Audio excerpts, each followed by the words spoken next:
is a double helix structure that resembles a ladder when untwisted.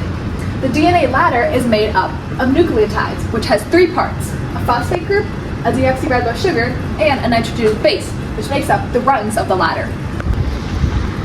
DNA replication starts with helicase, which unzips and unwinds the DNA strand into two separate strands, creating the replication fork, which is the space between both strands.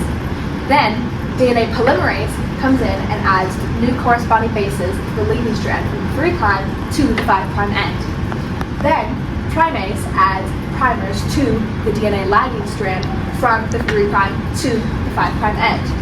Then, DNA polymerase adds the corresponding bases to the lagging strand, creating an Okazaki fragment.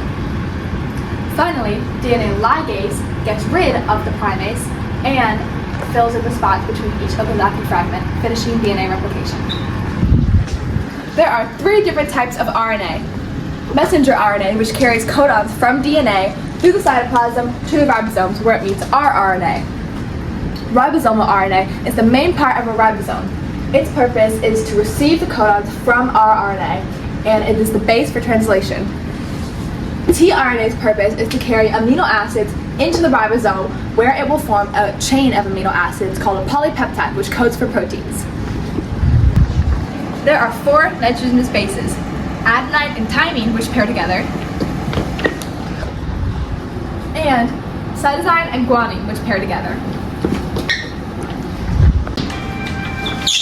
Hi, this is why you should give us a 100. Number 1, we are your favorites, right? Number 2, you are so smart. So smart. And number 3, we bring joy to our whole class. RNA looks very similar to DNA, but it only has one strand and it uses the base uracil instead of thymine. The purpose of RNA is to copy the genetic information of DNA to code for proteins. DNA has the genetic information needed for an organism to develop, survive, and reproduce. RNA is created when an enzyme called RNA polymerase unzips a certain portion of DNA called a gene.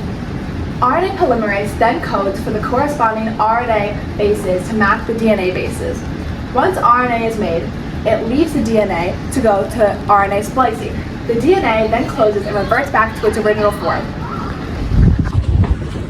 Transcription is a process where DNA is formed into an RNA sequence called mRNA. In eukaryotes, this happens in the nucleus.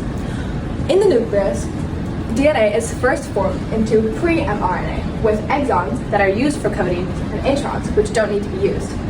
This creates a process called RNA splicing, where the introns are removed and the exons join together to form mature mRNA, which is then sent to the ribosomes for the next step.